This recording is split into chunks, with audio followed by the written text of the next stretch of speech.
confronté à un test. Et le test, ce n'est pas à l'église, frère. C'est dans le monde. C'est dans le lieu de travail. C'est à l'université.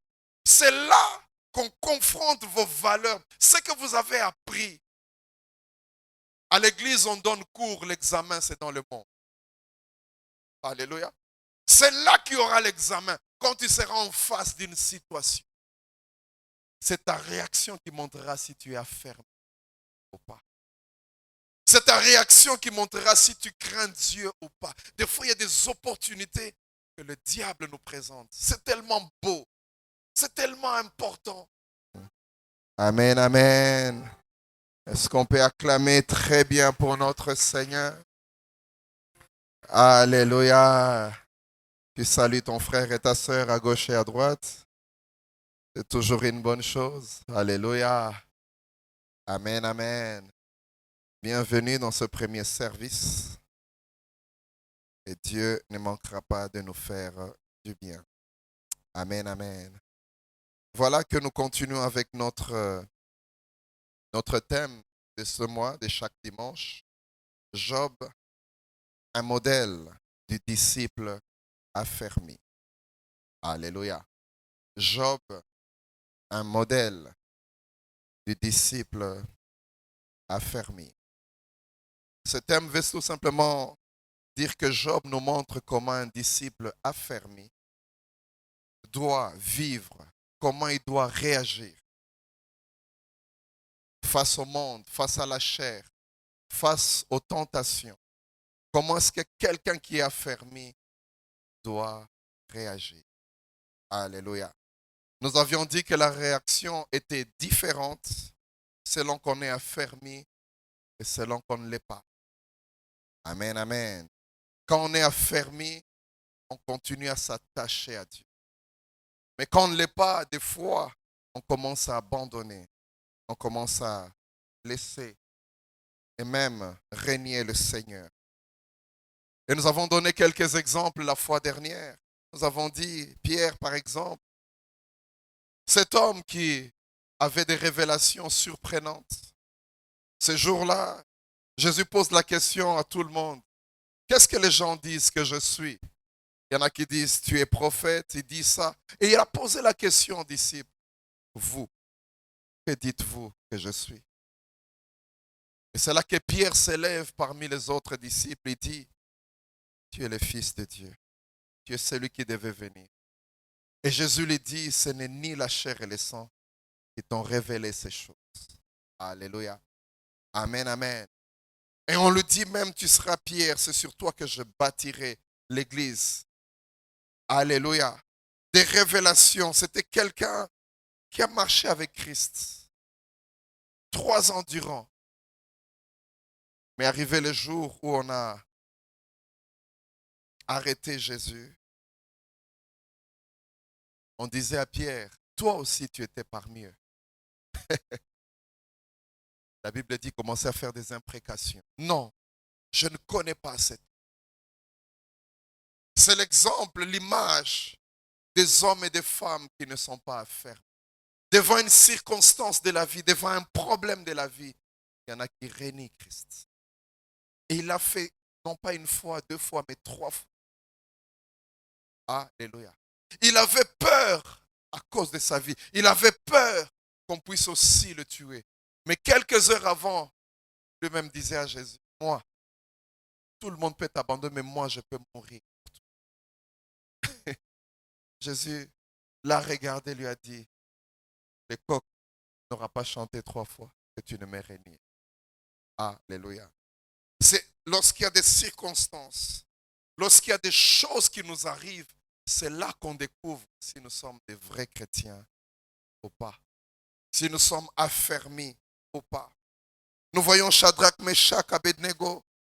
On leur demande, on leur exige, on les oblige de s'agenouiller, de se prosterner devant une statue. Ils ont refusé de le faire. Et on les amène devant le roi. On leur dit, si vous ne le faites pas, on va vous jeter dans la fournaise ardente. Écoute la parole de ces hommes affermis. Ils disent, nous savons que Dieu peut nous sauver de ta fournaise. Et même s'il ne le faisait pas, là c'est un autre niveau. Alléluia. Es-tu capable de dire, même si Dieu ne bénissait pas, je continuerai à servir. Je continuerai à demeurer en lui. Même si Dieu ne me donnait pas ce mariage, cet argent, je ne sais ce que je cherche, ça, je ne peux pas négocier avec Dieu. Alléluia. Es-tu capable de parler comme ça? Ou tu es simplement ce genre de chrétien qui loue Dieu quand tout va bien? Les disciples affermis, ils adorent Dieu même quand rien ne va. La Bible dit on est en train de chasser David. David montait sur une montagne. Il était pieds nus, couvert, en train de pleurer. La Bible dit quand il est arrivé au sommet de la montagne, il s'est mis à adorer Dieu. Je me suis demandé qu'est-ce que David disait à Dieu.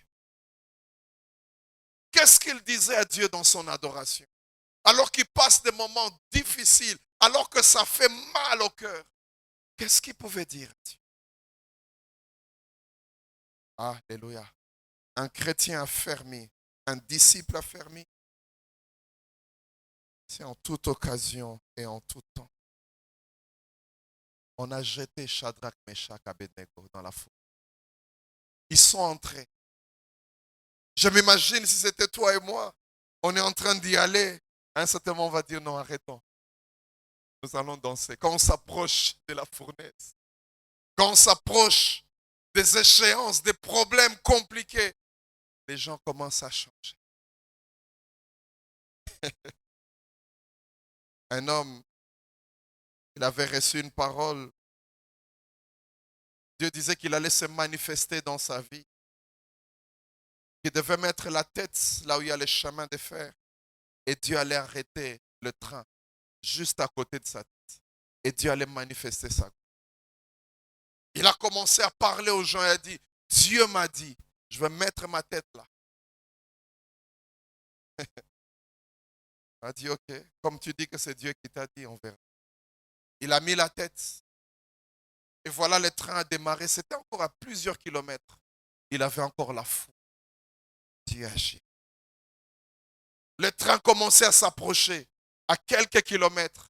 Il commençait à entendre le bruit du fer sur le fer, en train de venir. Il a commencé à pleurer. Seigneur, n'est-ce pas que tu avais dit? Quand ça s'approchait, il commençait à dire, Seigneur, même si je quitte, j'ai déjà démontré. Alléluia. Mais il est resté là et le train s'est arrêté. Quand il a quitté cet endroit, il a commencé à déclarer, je suis serviteur de... Tu commençais déjà à avoir peur. Tu commençais déjà à chercher à régner. Quand les circonstances arrivent, c'est là que nous voyons. Alléluia. Un jour, Dieu dit à Abraham, écoute, tes enfants, ta descendance, ça sera comme les étoiles. Alléluia. Vous savez pourquoi? Parce que les étoiles brillent la nuit. C'est dans les ténèbres, c'est dans les épreuves, les problèmes difficiles que nous, les chrétiens affermis, nous continuons à briller. Alléluia. Quand il fait jour, tout le monde... Mais quand c'est la nuit, quand ça devient dur, on se rend compte qu'eux, ils gardent leur lumière. Alléluia. Amen, amen. Daniel, on lui dit, pendant 30 jours, tu ne vas pas prier. C'était toi et moi, tu dis, ça à 30 jours. Après 30 jours, je vais continuer. Mais il dit, non, je vais continuer. Et je ne vais pas réduire le niveau. Je vais ouvrir les fenêtres. On dit qu'il priait 3 fois comme avant. Alléluia. Et il y avait une sentence. On va te jeter dans la fosse au lion.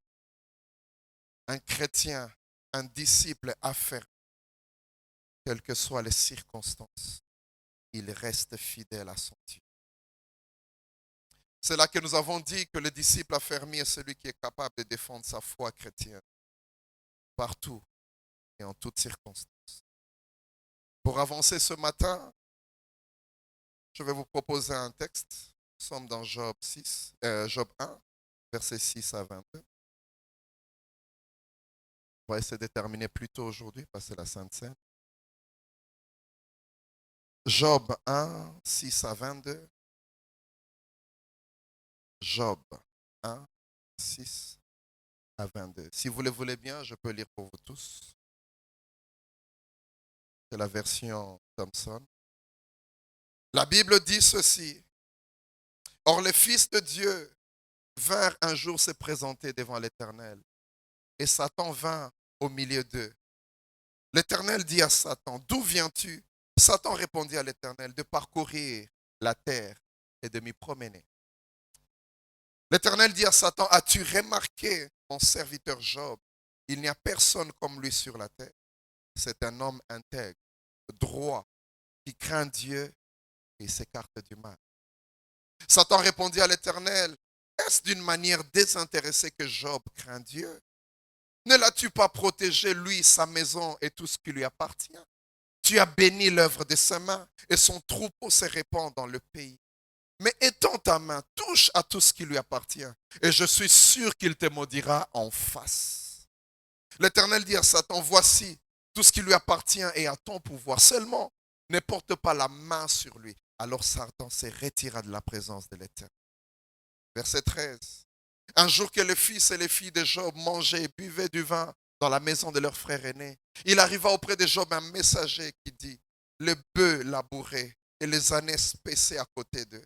Les Sabéens se sont jetés dessus, les ont enlevés et ont passé les serviteurs au fil de l'épée. Je me suis échappé moi seul pour te l'annoncer. Il parlait encore lorsqu'un autre vint et dit, le feu de Dieu est tombé du ciel, a brûlé les petits bétails et les serviteurs et les a dévorés. Je me suis échappé moi seul pour te l'annoncer. Verset 17, il parlait encore lorsqu'un autre vint et dit, des Chaldéens formés en 3 bandes se sont précipités sur les chameaux, les ont enlevés et ont passé les serviteurs au fil de l'épée. Je me suis échappé moi seul pour te l'annoncer. Il parlait encore lorsqu'un autre vint et dit, tes fils, tes filles mangeaient et buvaient du vin dans la maison de leurs frères. Et voici qu'un grand vent est venu de l'autre côté du désert et a battu les 4 coins de la maison. Elle s'est écroulée sur les jeunes gens, ils sont morts. Je me suis échappé moi seul pour te l'annoncer. Verset 20. Alors Job s'éleva, déchira son manteau, se rasa la tête, puis se jeta par terre. Il se prosterna et dit, nu, je suis sorti du sein de ma mère, et nu, j'y retournerai. L'Éternel a donné, et l'Éternel a ôté. Que le nom de l'Éternel soit béni. Verset 22. En tout cela, Job ne pécha pas et n'attribua rien de scandaleux à Dieu. Acclamons la parole de Dieu.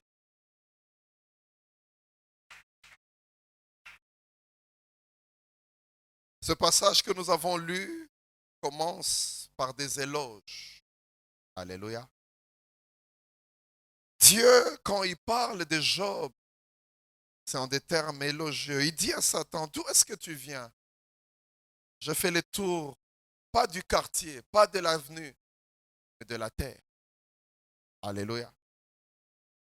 Et Dieu dit, est-ce que tu as remarqué mon serviteur Job? En d'autres termes, il veut dire, tu ne peux pas faire le tour de la terre sans remarquer cet homme.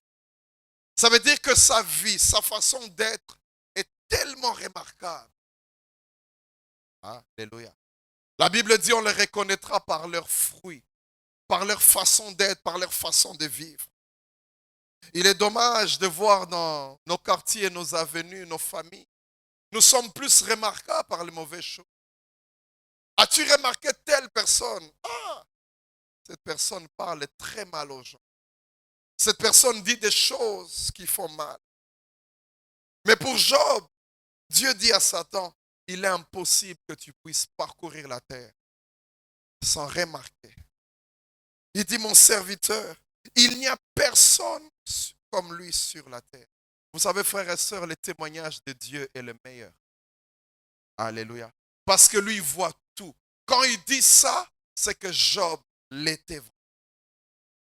Il est droit, il est juste, il est intègre, il craint Dieu, il sait s'écarter du mal. Vous Satan écoutait Dieu. Et après, il a réagi. Il dit à Dieu, est-ce que c'est d'une manière désintéressée? Est-ce qu'il le fait juste comme ça? N'est-ce pas qu'il y a des intérêts qu'il a chez toi? Ne l'as-tu pas protégé? Lui, sa maison et tout ce qui lui appartient. Tu l'as tellement béni que son troupeau remplit tout le pays. C'est parce qu'il est riche. C'est parce qu'il a de l'argent. C'est parce qu'il n'est pas malade. C'est parce qu'il est bien. C'est parce qu'il vit bien. Il continue à être droit. Et le diable lui dit, étends seulement ta main et touche à ce qui lui appartient et aussi au sien. Et tu verras, il va te maudire en face. Lorsque Satan est en train de parler, il veut dire spécialement deux choses. Premièrement, on ne peut pas dire de quelqu'un qu'il est intègre, droit ou qu'il craint Dieu sans passer par un test. Alléluia. Sans passer par une épreuve, une tentation. On ne peut pas dire de quelqu'un qu'il craint Dieu sans qu'il soit confronté à quelque chose. Alléluia. C'est ainsi que nous voyons des réactions qui nous étonnent de la part de certaines personnes. Tu pensais connaître la personne, mais tu t'étonnes comment cette personne peut me faire autant de mal. Comment cette personne peut agir comme ça. C'est tout simplement parce que la personne est passée par un test, est passée par une situation. Alléluia. Un jour, un frère était en train de regretter. C'était à une époque où le transport était vraiment difficile. Alors tout le monde s'est précipité dans les taxibus. C'est un frère qui craint Dieu. Mais dans cette circonstance-là, il est entré, il y avait une maman, il a poussé, la maman est tombée. Quand il s'est assis, il s'est posé la question, qu'est-ce que je viens de faire? Il a regretté pendant tout. Mais qu'est-ce que je viens de faire? Une maman, je pouvais la laisser entrer. Mais parce qu'il y a un problème, il y a une circonstance, on réagit d'une façon différente. Et il n'y a pas qu'ici, même ailleurs. Des fois, vous vous retrouvez dans le métro en Europe. Tu viens du travail fatigué. Tu es déjà assis. Et voilà, tu vois une femme venir avec un bébé. Toi, tu es tellement fatigué. Et je ne lui cède pas ma place. Non, je suis fatigué moi aussi. C'est dans des moments comme ça, dans des tests comme ça, que nous pouvons voir si nous sommes affermis ou pas. Je me rappelle dernièrement quand on a eu des problèmes de carburant ici à Kin. Les gens étaient prêts à tout, au mensonge, à la corruption. Alléluia. Même à l'intimidation. Parce qu'il y a une contrainte, parce qu'il y a un problème. On oublie. Il y a des gens qui ont menti aux pompistes. En tout cas, on a un sérieux problème. Je dois amener l'enfant à l'hôpital. Je n'ai pas de carte. Vends-moi de carte. Alléluia. C'est quand on est confronté à un test. Et le test, ce n'est pas à l'église, frère. C'est dans le monde. C'est dans le lieu de travail. C'est à l'université. C'est là qu'on confronte vos valeurs. Ce que vous avez appris. À l'église, on donne cours. L'examen, c'est dans le monde. Alléluia. C'est là qu'il y aura l'examen. Quand tu seras en face d'une situation. C'est ta réaction qui montrera si tu es ferme ou pas. C'est ta réaction qui montrera si tu crains Dieu ou pas. Des fois, il y a des opportunités que le diable nous présente. C'est tellement beau. C'est tellement important. Combien de fois on a menti pour déposer un CV? Tu es venu en retard.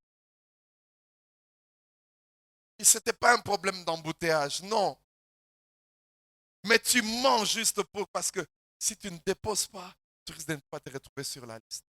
Non, on a eu des sérieux problèmes. Il y a eu telle chose, telle chose. Pire encore, il y a des ouvriers qui mentent le lundi, le jour de la prière. Parce qu'il s'est dit, je risque de ne pas servir. Il dit, non, il y a eu des problèmes. J'ai fait la fièvre. J'ai eu une dent. Alléluia. Amen, amen. Le diable veut dire ceci. Il est impossible de dire que quelqu'un est attaché à Dieu sans passer par un test. Sans que le monde le secoue un peu. Sans qu'il rencontre une situation. Et là, on pourra dire qu'il est chrétien. La deuxième chose que le diable veut dire, il veut dire que l'une des épreuves qui fonctionne toujours, c'est lorsqu'on touche au bien de ce monde. Lorsqu'on touche au plaisir de la chair. Ça, c'est un standard pour les hommes. Alléluia. Le bien de ce monde, le plaisir de la chair. Ne lui dis pas qu'il est ponctuel à l'église. S'il n'a pas encore eu ce travail, il peut le permettre de faire un barbecue le matin du dimanche. On a vu souvent des gens comme ça. Il était chômeur, il venait à l'église. Mais le jour où il a un travail, le matin, c'est la marche sur le boulevard avec un t-shirt. S'il n'est pas encore arrivé à être confronté à ça, ne dis pas qu'il craint Dieu. Le bien de ce monde, le plaisir de la chair. Il y a des tentations auxquelles tu n'es pas encore confronté. On voit des gens s'entretuer en famille. Vous vous aimiez, mais juste après la mort des parents, on vous laisse une parcelle. Des gens s'empoisonner pour 25/15. Ils s'entretuent. Je parlais avec un frère, il m'a fait beaucoup de la peine. J'ai même vu sur un mur, on a écrit carrément sur le mur, cette parcelle n'est pas à vendre. Cette parcelle, on a même écrit en bas, il y a déjà 3 morts. Faites attention. On écrit, on signe à la fin, ici c'est le sang qui coule. Quand tu regardes la parcelle, c'est à peine 25/15. Mais à cause du bien de ce monde, les gens sont prêts à s'entretuer. Que dire du milieu professionnel? Comment est-ce qu'on se bat pour les promotions? Les gens oublient qu'ils sont chrétiens. Les gens oublient qu'ils appartiennent à Dieu. On se fait des coups bas, des mensonges, des choses comme ça, juste pour gagner. Le diable dit, je ne veux pas aller loin. Je connais les choses qui font tomber les hommes, les biens de ce monde et les plaisirs. Touche à ces biens, touche aux siens, il te maudira en face. Celui qui t'a adoré là, il va te régner. Il va te... Vous savez, Caïn n'a pas toujours été un criminel. Alléluia. Il n'a pas toujours été un criminel. Mais un jour, on a agréé son frère et pas lui. Quand la jalousie a monté. Quand tu es confronté à la jalousie, tu réagis. Alléluia. Quand tu sens que toi, ça ne marche pas, autour de toi, les autres, ça évolue. Tu réagis comment? Alléluia. Quand tu as l'impression que toi, tu fais du surplace, mais les autres sont en train d'avancer. Un pasteur nous racontait des choses. Une fois à un endroit, il devait faire un séminaire pendant toute une semaine. C'était glorieux. C'était le genre, le séminaire les après-midi et le lendemain, le matin, il recevait les gens qui voulaient le voir, qui voulaient prier avec lui, qui avaient besoin d'un entretien. Et déjà le matin, il y avait toute une file, il y avait plusieurs personnes. Et voilà, il y a un autre serviteur qui est venu d'un village. Il était habillé de manière bizarre. Tu sentais vraiment que c'était vraiment la pauvre. Une veste là tellement chiffonnée. Et puis on lui a dit, il y a un frère qui vient d'arriver. Est-ce que tu peux lui céder un jour qu'il prêche? Comme ça, tu vas continuer le reste. Il n'y a pas de problème. Cet homme a prêché. C'était un niveau élevé. Lui aussi devait recevoir demain. Le lendemain, on avait l'impression que l'Esprit Saint avait changé de bureau. Le pasteur lui-même, il dit, il est sorti, il commençait à siffler. Pour qu'on sache qu'il est déjà là. Parce qu'il se rend compte que tout le monde vaille. Alléluia. Et voilà, quand il y a une petite réunion, il parlait avec les gens. C'est après qu'il a eu mal. Il disait à ces gens, les gens étaient en train de lui dire, écoute, tu as remarqué ce pasteur-là? Il a une telle onction, il prêche bien. Moi, je n'ai pas à me glorifier, à chercher ma gloire. Il a été confronté à ça. Avant ça, ce n'était pas ça. Il a eu tellement dans son. Alléluia. Comment vouloir détruire. Ça me rappelle l'histoire de Jean-Baptiste. Il est en prison. Et ses disciples viennent lui dire, tous les gens sont en train d'aller vers Jésus. Tout le monde va vers lui. Celui maintenant qui a du succès. Alléluia. Quand tu es jaloux, qu'est-ce qui t'arrive? Comment tu réagis? Jean-Baptiste, il est affermi. Il dit, personne ne peut recevoir s'il ne l'a reçu d'en haut. Que moi je diminue et que lui crée. Vous savez, il y a des réponses qui ferment la bouche aux gens de Songi Songi. Que lui croisse et que moi je diminue. Tu vois tel qu'il est là, il a reçu ça de Dieu. Moi je ne fais qu'ouvrir le chemin. Un homme affermi. Alléluia. La gloire, le succès ne lui dit rien. Il dit même si lui va plus loin que moi, il a reçu ça de Dieu. Ce n'est pas moi, c'est Dieu qui donne. Le diable sait que l'une des épreuves qui marche, ce sont les biens de ce monde. Ce sont les plaisirs de la chair. Voilà pourquoi même Jésus, il lui a proposé la même chose. Il sait que même si c'est le Fils de Dieu, puisqu'il a la chair, il va succomber. Il est venu lui dire, écoute, tu vois tous les pouvoirs, tous les royaumes, je peux te les donner si tu te prostères. Comment on fait pour recruter les gens dans l'occultisme? À cause des biens de ce monde. On leur dit simplement, tu vas atteindre des niveaux élevés. Tu vas voyager quand tu veux. Ton passeport sera expiré, sera rempli tous les 6 mois. Tu auras des visas dans toutes les ambassades. C'est ce qu'on propose aux gens. Les biens de ce monde, les plaisirs de la terre. C'est un standard qui marche toujours. Et voilà le test a commencé pour Job. Jésus nous soutiendra toujours, frères et sœurs. Le diable, lorsqu'il a proposé ça, il s'est éloigné. Quand Dieu lui a dit, ok, vas-y, porte la main sur ses biens, mais ne porte pas la main sur. Imagine, on laisse à Satan libre cours de te faire du mal.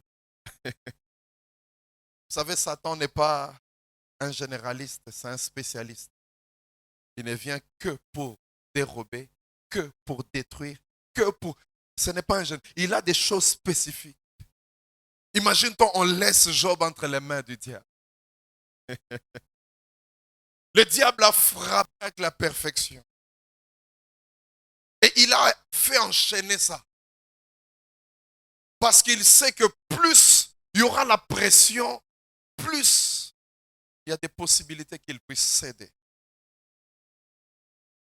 Il commence, il y a les bœufs qui étaient en train de labourer, les années spécées. Et voilà, des Sabins sont venus, se sont jetés dessus, ils ont tout pris.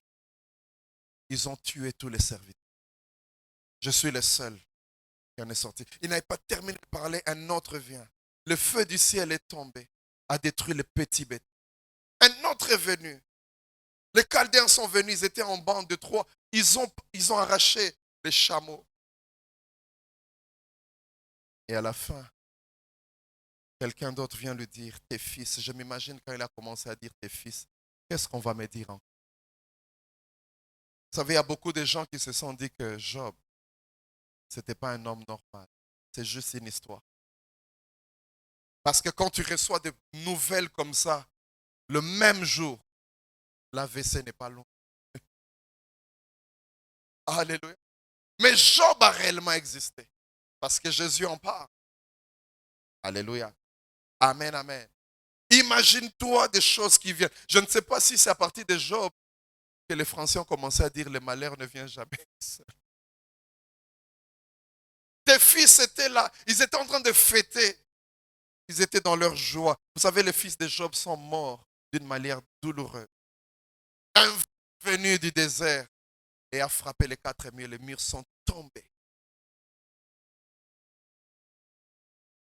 La Bible dit, lorsque Job a entendu cela, il a déchiré son manteau, il a rasé sa tête. Et le diable était là, il s'est frotté les mains, il attendait la réaction. Qu'est-ce qu'il va dire? La Bible dit, nous sommes entourés d'une si grande nuée de témoins. Tu sais, quand tu es devant une tentation, au ciel on regarde, est-ce qu'il va tomber ou pas? Il y a une tentation. Vous savez, quand Samson était en train de parler avec Dalila, au ciel on s'est demandé, il va parler ou pas? Quand il commençait à dire, voilà, mon secret, c'est... Hé, est-ce qu'il va parler? Tu es devant l'argent, au ciel on est en train de regarder. Il va voler ou pas? Qu'est-ce qu'il va dire? Ça sera quoi la réaction? Est-ce qu'on va voir la vie chrétienne sortir ou la chair va travailler? Alléluia. Amen, amen. Le diable se frottait les mains et dit, quelqu'un qui déchire ses vêtements, qui se rase la tête. Il s'assoit dans... Qu'est-ce qu'il va faire? Il entend cet homme affermi.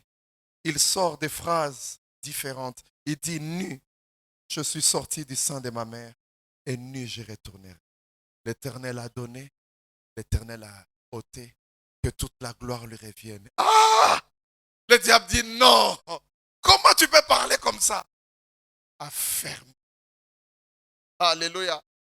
Affermi. C'est quelqu'un, la Bible dit en tout cela, Job ne pécha point et n'attribua rien de scandaleux à Dieu.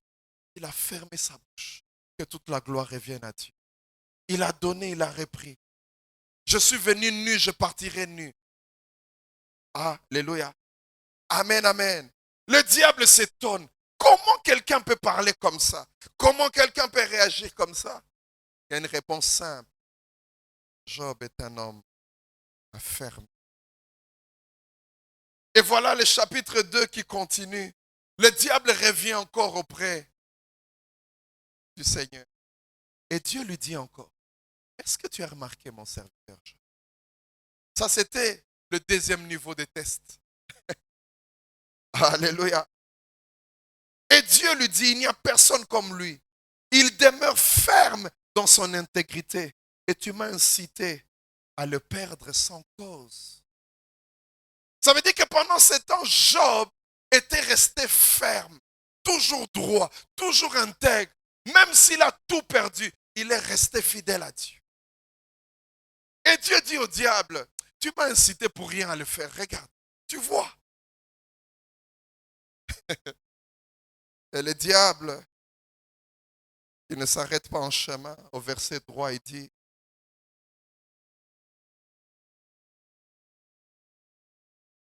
au verset 4, il dit peau sur peau, tout ce que possède un homme, il les donne pour sa vie. Il dit, touche à ses os et à sa chair, là il va te maudire en face. Il dit, il est encore en bonne santé. De toute façon, tout le monde est capable de sacrifier les autres pour lui, pourvu qu'il soit préservé. Mais élève le niveau, arrive au niveau de le toucher lui-même. Il va te maudire en face. Frères et sœurs, la réaction de Satan veut dire tout simplement qu'il y a des niveaux dans la consécration. Alléluia. Tel que nous sommes ici, chacun a son niveau de consécration. Il y a des gens qui sont consacrés à un certain niveau. Il y a d'autres, quand ça devient dur, ils se disent non, j'abandonne, je laisse tomber. C'est compliqué. Ce Dieu-là, j'arrête tout. Le premier niveau, c'était au niveau des biens, tout ça. Il dit non, ça, tout le monde est capable de faire ça, mais touche à ses os, touche à sa chair. Il y a des niveaux dans l'affermissement, frère. Voilà comment ces disciples, comme nous l'avons dit la fois dernière, ils sont arrivés devant Jésus. Jésus dit, si quelqu'un ne boit pas mon sang, ne mange pas ma chair, il ne sera pas digne de moi. Les disciples ont dit, quelle parole dure. Au verset 60 de Jean 6, la Bible dit, la plupart sont partis. Ils ont dit, non, c'est un autre. Il s'est tourné vers ses disciples, il leur a dit, mais vous ne partez pas, pourquoi? Ils disent, on ne peut pas partir. À qui irions-nous? C'est toi qui as les paroles de la vie. C'est-à-dire, même si c'est dur, c'est de cette dureté que vient la vie. Même si c'est compliqué, c'est de ces complications-là que vient la vie. Alléluia. Frères et sœurs, c'est un homme riche. Il dit à Jésus, qu'est-ce qu'il faut faire pour hériter du royaume des cieux? Jésus lui dit, tu connais les commandements, tu ne voleras pas, tu honoreras ton père. Il dit ça, je fais ça depuis que je suis enfant. Et Jésus lui dit, il te reste une chose, vends tout. Pas pour investir, non. Vends tout et distribue aux pauvres et viens, suis-moi. Ça, c'est un autre niveau. La Bible dit, il était triste, il est parti. Et c'est ce que le diable est en train de dire. Touche à ses os. Arrive jusqu'à ce niveau-là. Il va te maudire en face. Nous avons des niveaux de consécration. Ceux qui sont affermis, ils iront jusqu'au bout. La Bible dit, alors quand Satan s'est retiré, il a frappé Job d'un ulcère malin. Depuis la plante de pied jusqu'au sommet de son crâne. Une maladie bizarre. Une maladie qu'on ne comprenait pas. Est-ce que vous vous imaginez le diable lui-même envoie une maladie? Lui qui ne vient que pour dérober, égorger et détruire. Et voilà, la Bible dit, Job a pris un tesson pour se gratter. Les commentateurs de la Bible disent que c'était des plaies partout qui des fois séchaient. Et quand il grattait, la peau tombait. Et la cendre qui était en bas, c'était la plupart de sa peau sèche qui tombait. Il était obligé de se gratter partout. Alléluia. Et voilà, sa femme vient lui dire, pourquoi tu demeures ferme dans ton intégrité? Un peu pour dire que même à ce niveau-là, Job est resté. Vous savez, des fois, le diable passe par des hommes et des femmes qui nous sont chers pour nous faire tomber. Il y a des gens qui viendront te conseiller, te dire, non, écoute, là quand même, n'exagère pas. Je sais que tu pries, mais tu peux toucher quand même à ça. Tu peux aller quand même à tel endroit. Je sais que tu pries, ça ce n'est pas très grave. Ta situation est compliquée. Un chrétien fermé dira non, non, non, non, non, non. Je ne négocie pas ma vie chrétienne avec les choses du monde. Non. Alléluia. Amen, amen. Maudis Dieu et meurs. Ça va apaiser tes souffrances. Quand tu seras mort, tu n'auras plus mal. Mais maudis-le, fais-le. Le diable était là, il s'est frotté les mains et dit, la pression augmente. Je ne sais si sa femme était charnelle ou pas. Je ne sais si sa femme avait quel niveau. Mais la femme était en train de faire les affaires du diable. Maudis Dieu et tu vas mourir. Et ça va passer. Le diable attendait encore une réaction.